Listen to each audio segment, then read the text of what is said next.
A frase, até aqui nos ajudou o Senhor. O que remete vocês? O que fica no imaginário, ou o que vocês começam a pensar a respeito dessa frase? Até aqui nos ajudou o Senhor. Eu não sei como que foi o ano de 2020 de todos aqui, mas eu posso garantir uma coisa, irmãos, que o meu ano de 2020 foi um ano muito cheio de batalhas, de dificuldades, de desafios, de algumas frustrações, sim, mas até aqui me ajudou o Senhor. Amém? Nós passamos por inúmeras dificuldades no ano de 2020, muitos desafios. Inclusive, talvez aquele que chamou mais atenção foi o fechamento da igreja.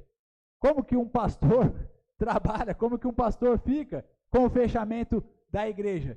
E nós tivemos que nos virar. E assim o Senhor foi nos ajudando, o Senhor foi nos dando o quê? Capacidade, o Senhor foi nos dando vitórias em meio às tribulações. E olha, irmãos, eu tenho uma notícia extraordinária para dar para vocês esta noite. 2020 foi cheio de desafios, 2020 foi cheio de dificuldades. Temos a esperança de um 2021 melhor, amém? Ah, não, assim não vai ser melhor não. Se eu fosse Deus agora, eu falava, deixa esse povo lá da Ponte Grande num 2021 igual 2020 ou pior que 2020, porque senão não vai dar certo. Temos a esperança de um 2021 melhor, irmãos, amém? Amém, agora sim, dá para melhorar, amém. Mas, uma coisa eu tenho certeza, que mesmo com um 2021 melhor, ele não será isento de dificuldades, de desafios, de batalhas, de problemas. Porque vivemos neste mundo, e o próprio Senhor Jesus Cristo disse que neste mundo teríamos aflições, mas que deveríamos ter bom ânimo. Até aqui nos ajudou o Senhor. Essa frase já vem na minha cabeça há muito tempo, irmãos. Ela vem cutucando, ela vem batendo, e eu tenho falado ela durante todo o ano de 2020. Não é verdade? Os irmãos sabem disso, culto após culto nós falamos essa frase. Mas ela não é uma frase que eu inventei. Ela está na Bíblia. E vamos abrir comigo em 1 Samuel, capítulo 7, que nós vamos ver quem é o autor dessa frase. Ele diz aí o seguinte: sucedeu que, desde aquele dia, a arca ficou em Kiriat Jearim. E tantos dias se passaram que chegaram a 20 anos, e toda a casa de Israel dirigia lamentações ao Senhor.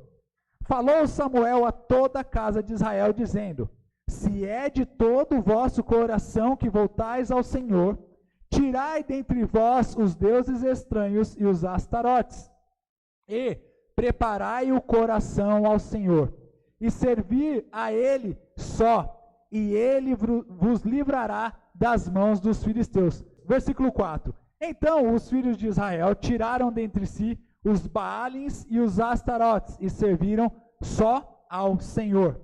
Disse mais Samuel: congregai todo Israel em Mispa, e orarei por vós ao Senhor. Congregaram-se em Mispa, tiraram água e a derramaram perante o Senhor, jejuaram aquele dia e ali disseram: pecamos contra o Senhor. E Samuel julgou os filhos de Israel em Mispa.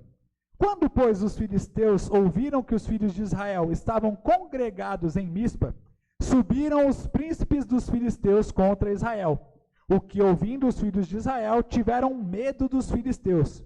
Então disseram os filhos de Israel a Samuel: não cesses de clamar ao Senhor, nosso Deus, por nós, para que nos livre das mãos dos filisteus. Tomou, pois, Samuel um cordeiro que ainda mamava e o sacrificou em holocausto ao Senhor. Clamou Samuel ao Senhor por Israel, e o Senhor lhe respondeu. Enquanto Samuel oferecia o holocausto, os filisteus chegaram à peleja contra Israel.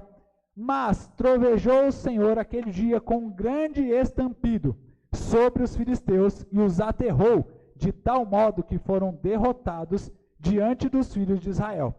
Saindo de Mispa, os homens de Israel perseguiram os filisteus e os derrotaram até abaixo de Bet-car. Tomou Samuel uma pedra e a pôs entre Mispa e Sem, e lhe chamou Ebenezer, e disse: até aqui nos ajudou o Senhor.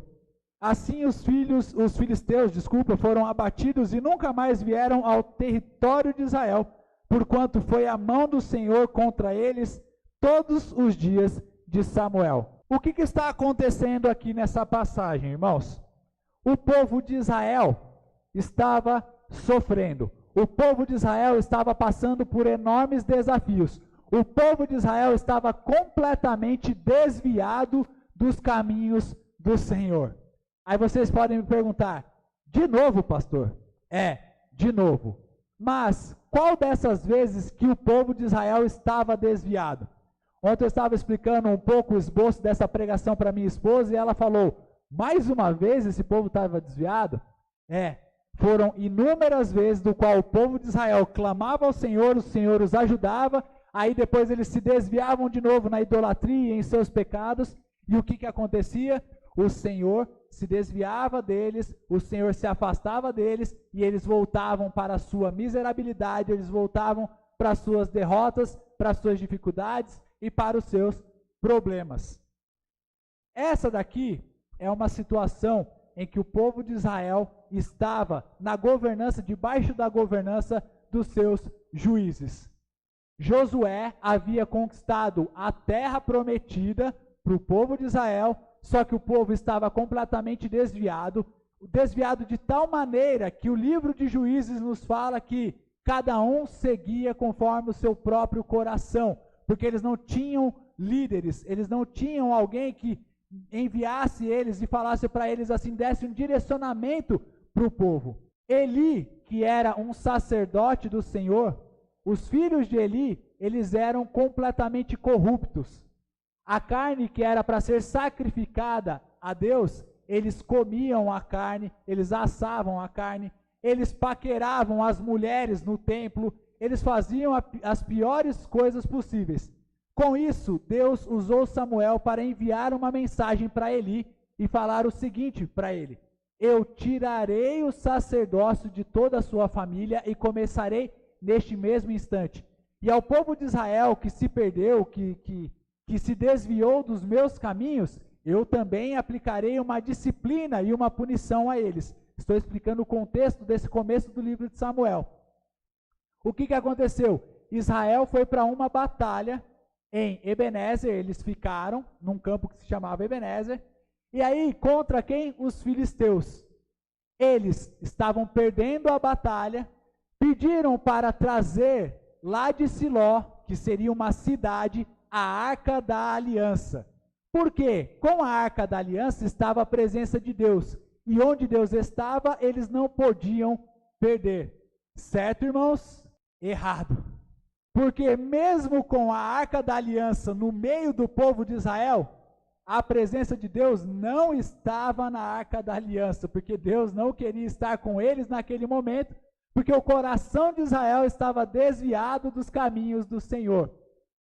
E isso já nos faz perceber que Deus não está em um lugar somente. Deus está aonde Ele quer. O povo achava que com a Arca da Aliança eles teriam a vitória porque eles achavam que Deus estava no meio deles. Mas Deus estava distante, porque o povo também estava distante dos caminhos do Senhor. E sabem o que aconteceu, queridos irmãos? Eles perderam a batalha e uma coisa ainda mais terrível aconteceu. A Arca da Aliança foi roubada pelos filisteus. Imaginem só, irmãos, roubarem aquilo que há de mais precioso para vocês. Imaginem que nós temos na nossa mente, talvez, como a presença de Deus, o templo aqui dessa igreja. Não é o que nós imaginamos, ou muitas pessoas imaginam isso, que Deus está aqui neste lugar, devido a ela ser uma igreja, um templo onde Deus ficaria. Imaginem que ele é roubado, saqueado, e as pessoas começam a tomar conta deste lugar. Se nós vivêssemos em uma religiosidade, nós pensaríamos, onde está o nosso Deus? O que aconteceu com ele? Ele sumiu, ele desapareceu. E o que seria de nós? Nós entraríamos em total desespero. E assim foi com o povo de Israel. O Senhor, então, os filisteus colocaram a arca da aliança perto do Deus deles, o falso Deus deles.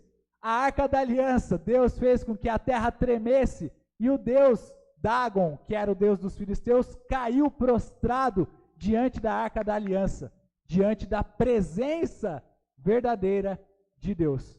Os filisteus ficaram apavorados com tudo isso e falaram para entregar novamente a arca da aliança, porque eles falaram assim: a gente não pode ter essa arca aqui, porque o Deus deles, dos israelitas, está menosprezando os nossos deuses, está acabando com os nossos deuses, e esse Deus é furioso, não vamos mexer com ele, então vamos devolver a arca da aliança. Só que a arca, ela foi para uma outra situação, ela foi para ela foi para Kiriat Jearim, que era uma outra cidade, que não era Siló, onde ficava o tabernáculo. O povo, com tudo isso, estava entristecido, devido a tanta perseguição, devido a tantas dificuldades que eles estavam enfrentando. O povo de Israel já não era mais aquele povo vencedor lá do Egito, já não era aquele povo que vencia estrondosamente as suas batalhas com a ajuda do Senhor. E o que eles fizeram? Começaram a chorar, a orar e a buscar Deus de todo o coração. E aí foi que entra em cena Samuel, sacerdote, profeta e o último dos juízes do povo de Israel. Ele fala para o povo o seguinte: se vocês estão realmente querendo buscar a Deus novamente, vocês precisam abandonar a idolatria de vocês, destruam os seus ídolos, voltem de todo o coração para o Senhor, confessem seus pecados e se reúnam, congreguem para a batalha, porque o Senhor vai batalhar por vocês. Os filisteus foram novamente contra os israelitas para batalhar, e aí o que aconteceu? O povo ficou com medo, e com esse medo pediram para Samuel: Samuel, clame por nós para que o Senhor venha nos ajudar a vencer essa batalha. Samuel clamou, Samuel orou, o povo jejuou. E o que aconteceu? Deus voltou a sua face, Deus voltou o seu coração para o povo de Israel. E no meio da batalha contra os filisteus, ele fez trovejar, ele fez cair raios. E o que aconteceu? Os filisteus começaram a perder a batalha, os israelitas começaram a ferir os filisteus com a espada, e Samuel pegou uma pedra, colocou no meio do caminho e cravou essa pedra lá no local como um memorial da vitória que Deus havia dado para eles, e disse: até aqui nos ajudou o Senhor, até aqui o Senhor nos deu a vitória. E essa pedra significava um memorial, uma lembrança. Olha, povo de Israel, é o nosso Deus que vence as batalhas por nós, é o nosso Deus que nos ajuda. E será que para nós isso também não é verdade? Não foi pela sua força, não foi pelas suas habilidades e pela sua capacidade que você passou pelo ano de 2020, mas foi porque até aqui nos ajudou o Senhor. Amém? E o que nós podemos aprender com tudo isso que está acontecendo com o povo de Israel para as nossas vidas, queridos irmãos? Bom, a primeira coisa que nós podemos aprender é que Deus ajudou o povo, mas para que Deus pudesse ajudar o povo, precisou ter um grande reavivamento da nação de Israel. Reavivamento, avivamento, o que isso significa? Primeiro, nós só podemos avivar aquilo que está morto. Nós só podemos trazer de novo à vida aquilo que está morto. E este povo de Israel, eles estavam mortos espiritualmente, apesar de acharem que estavam vivos. Eles tinham uma grande fé absurda, mas nos deuses errados. Eles estavam debaixo de idolatria. Eles se esqueceram do Deus que livrou eles. E eles precisaram ser o quê? Reavivados. O Espírito de Deus precisou estar com eles novamente. Eles precisaram voltar a ferver de amor, de paixão pelo Senhor. E como eles foram reavivados? A primeira parte, que está no versículo 3, é que falou Samuel a toda a casa de Israel, dizendo: se é de todo o vosso coração que voltais ao Senhor, e aí está o primeiro ponto, voltar ao Senhor de todo o coração, é o primeiro ponto para um grande avivamento nas nossas vidas. Deus não aceita corações pela metade, nem mesmo 80%, nem 99,9%. Deus quer 100% do seu coração. Você está disposto a voltar 100% do seu coração em 2021 para Deus, irmãos? Nós precisamos voltar o nosso coração 100% para Deus.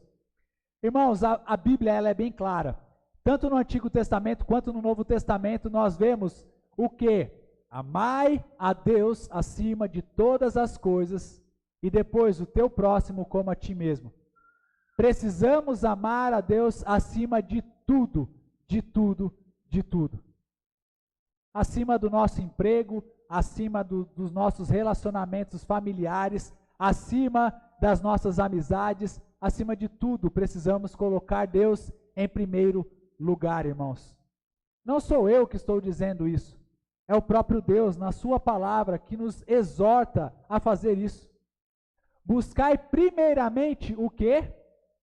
O reino de Deus e a sua justiça, e as demais coisas vos serão acrescentadas. Foi isso que o povo de Israel fez, eles voltaram todo o coração deles para Deus. Eles falaram: Senhor, nós estamos cansados dessa vida miserável, dessa vida triste que nós estamos vivendo. Muda a nossa situação. Samuel falou o seguinte para eles: se vocês voltaram todo o seu coração para Deus, então façam prova disso. Destruam, retirem a idolatria do meio de vocês. O versículo 3, parte B, e o 4, ele diz: tirai dentre vós os deuses estranhos e os astarotes, e preparai o coração ao Senhor, e servir a Ele só, e Ele vos livrará das mãos dos filisteus. Então qual foi a resposta dos filhos de Israel? Tiraram dentre si os Baalins, que seriam deuses ali, né? E os astarotes, imagens de deuses, e serviram somente ao Senhor. Eles estavam dispostos de verdade, eles estavam com o coração completamente voltado para Deus, 100% para Deus. E qualquer sacrifício que Samuel pediu para que eles fizessem, eles simplesmente entregaram à vontade de Deus. Porque vejam bem, irmãos, muitas vezes nós podemos orar, nós podemos falar para este mundo, nós podemos pregar, nós podemos cantar, nós podemos falar inúmeras coisas a respeito do nosso grande amor por Jesus Cristo. Mas se nós não estivermos dispostos a colocar esse grande amor em prática e à prova, ele não é um verdadeiro amor. Porque amor é assim. Quando nós nos casamos, nós temos uma aliança. E nós sacrificamos tudo aquilo que poderíamos ter na nossa vida de solteiro para viver com uma pessoa somente. E assim é com o nosso Deus.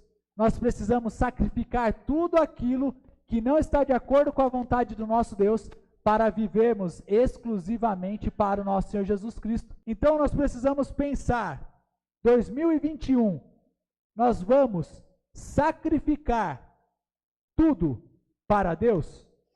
Será que nós estamos dispostos a entregar o nosso melhor para Deus? Ou vamos entregar qualquer coisa?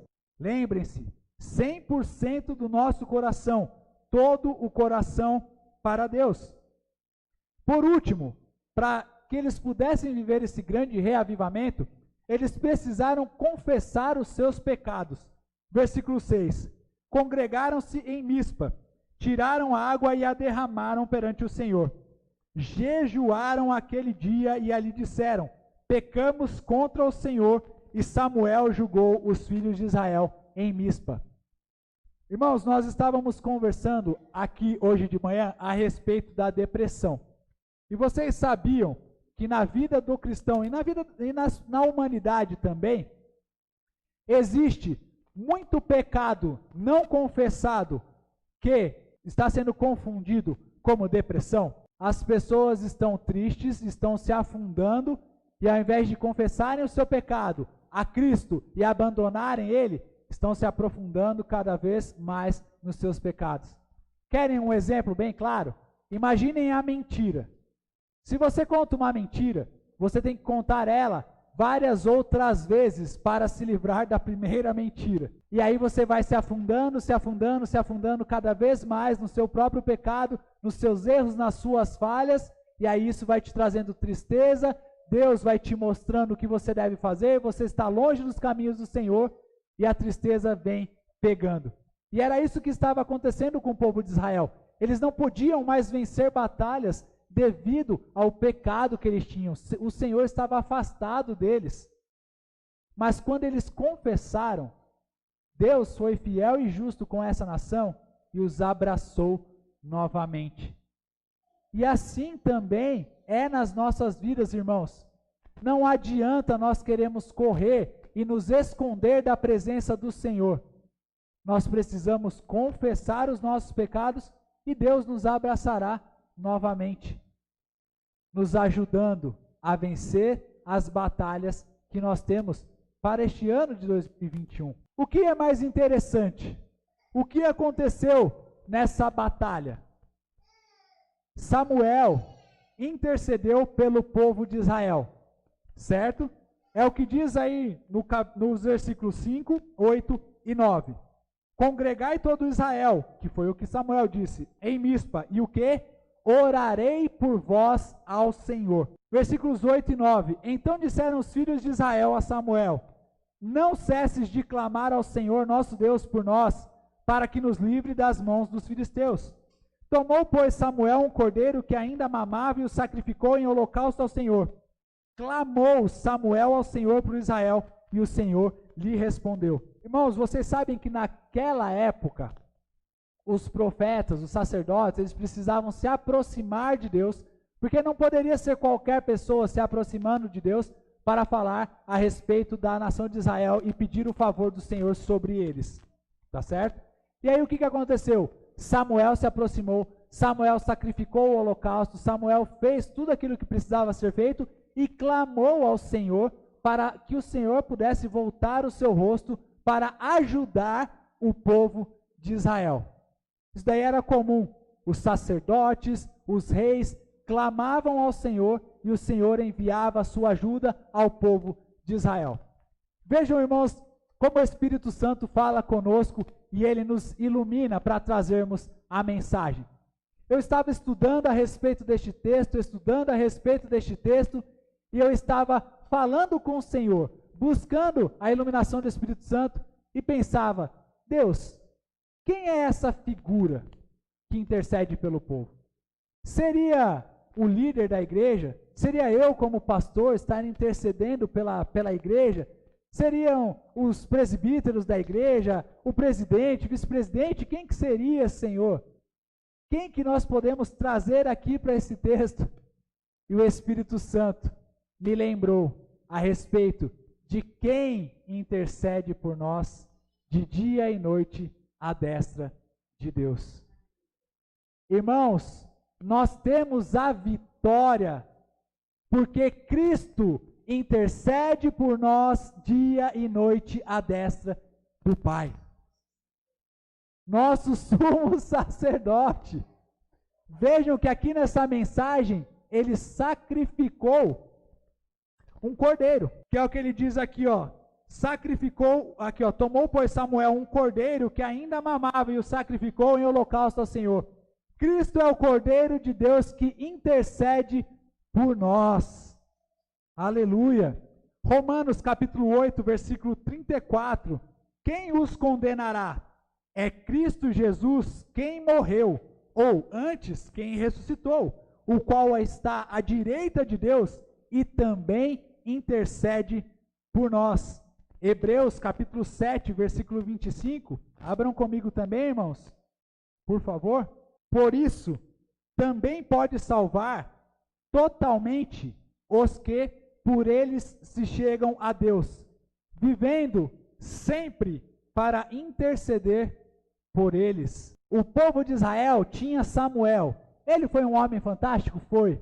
Mas nem se compara com Jesus intercedendo por nós. Sabe por que vencemos no ano de 2020 e por que venceremos no ano de 2021? Cristo intercede por nós em todos os momentos. Nas nossas dificuldades, Cristo está lá conosco. No nosso choro durante a noite, Cristo está lá conosco. Nas nossas angústias, nas nossas depressões, em tudo, Cristo está conosco, intercedendo à destra de Deus nosso Pai, pedindo em favor de nós. Se faltar um emprego na sua casa, Cristo está intercedendo por nós. Se faltar o alimento, Cristo está intercedendo por nós. Existe um melhor intercessor do que este, irmãos. Ele sabe o que nós estamos precisando. E o último ponto que eu gostaria de abordar com os irmãos é que o povo de Israel voltou todo o seu coração para Deus. Samuel intercedeu por eles. Nós precisamos voltar todo o nosso coração para Deus, para Jesus, ter um grande reavivamento no nosso meio, ter uma esperança novamente, ter o fogo do primeiro amor, da primeira paixão, ardendo dentro dos nossos corações, queimando nos nossos corações. Cristo está intercedendo por nós neste ano de 2021. E por último, Cristo é a pedra que nos ajuda e nos dá a vitória. Como assim, pastor? Cristo é a pedra que nos ajuda e nos dá a vitória? O que isso tem a ver com o texto de hoje? No versículo 12, que vai falar a respeito, até aqui nos ajudou o Senhor, vejam aí o que acontece com Samuel. O Senhor começou a ajudar os israelitas na batalha, os filisteus começaram a fugir, começaram a perder, e Samuel fez o quê? Você se lembra do que eu falei? Ele pegou uma pedra, colocou no meio do caminho e falou: até aqui nos ajudou o Senhor. Vejam bem, irmãos, Samuel não estava colocando a esperança dele, naquele momento, naquela pedra. Ele não estava idolatrando aquela pedra, mas ele estava adorando a Deus e colocando aquela pedra como uma lembrança, um memorial, marcando um ponto onde a vitória aconteceu na vida deles. E o que ele fez? Ele gritou: Ebenezer, até aqui nos ajudou o Senhor. Ebenezer significa pedra de ajuda, literalmente. E em Atos, capítulo 4, versículo 11, Pedro diz ao povo judeu que Cristo é a pedra angular, a pedra que nos sustenta, e é a pedra que foi rejeitada pelos construtores, que era o povo de Israel. Romanos capítulo 8, do versículo 35 a 39, nós vamos ver que é sobre a edificação dessa pedra que o cristão tem a vitória sobre todas as coisas. Vocês se lembram que eu falei que Cristo intercede por nós no capítulo 8, versículo 34. Acompanhem comigo do versículo 35 até o versículo 39. Quem nos separará do amor de Cristo? Será a tribulação, ou angústia, ou perseguição, ou fome, ou nudez, ou perigo, ou espada? Como está escrito: por amor de ti somos entregues à morte o dia todo, fomos considerados como ovelhas para o matadouro. Entretanto, versículo 37, vejam aqui: em todas as coisas, porém, somos mais que vencedores por meio daquele que nos amou. Amém, porque Cristo nos amou. E vejam que somos vencedores, não somente de um jogo de futebol, ou de qualquer coisa que o mundo possa nos oferecer. Versículo 38, porque estou bem certo de que nem a morte, nem a vida, nem os anjos, nem os principados, nem as coisas do presente, nem do porvir, nem os poderes, nem a altura, nem a profundidade, nem qualquer outra criatura poderá separar-nos do amor de Deus que está em Cristo Jesus, nosso Senhor. Aleluia! Glória a Deus! Irmãos, essa daqui não é uma lista extensa e cansativa do apóstolo Paulo. Mas vejam que bonito que ele faz. Ele tenta trazer todas as dimensões, mostrando que o amor de Jesus Cristo nos preenche, nos persegue, está conosco em todas as direções. E nada pode nos separar da vitória que está em Cristo Jesus, nosso Senhor. Vamos aplicar para as nossas vidas hoje? Eu queria dizer que nem Covid, nem falta de dinheiro, nem falta de alimento, nem falta de seja lá o que for, pode nos separar do amor de Jesus, nosso Senhor. Nada pode nos separar. Problemas nas nossas casas não podem nos separar do amor de Jesus, nosso Senhor. E com Cristo somos mais do que vitoriosos. Ele é a pedra no qual nós estamos e precisamos estar firmados com os nossos dois pés. Tudo neste mundo é passageiro, irmãos. E não coloquem a esperança de vocês em coisas passageiras. As coisas que Deus nos deu, como casamento, relacionamentos com os familiares, tudo é muito bom e é bênção de Deus. Mas a nossa firme esperança não pode estar nessas coisas. Somente em Jesus. Não pode estar firmada no nosso emprego, no nosso trabalho, porque nós podemos perder esse trabalho, esse emprego. Deve estar somente em Jesus. Foi assim que vencemos e passamos pelo ano de 2020. E é assim que venceremos e passaremos pelo ano de 2021, se Cristo não voltar antes. Amém, irmãos?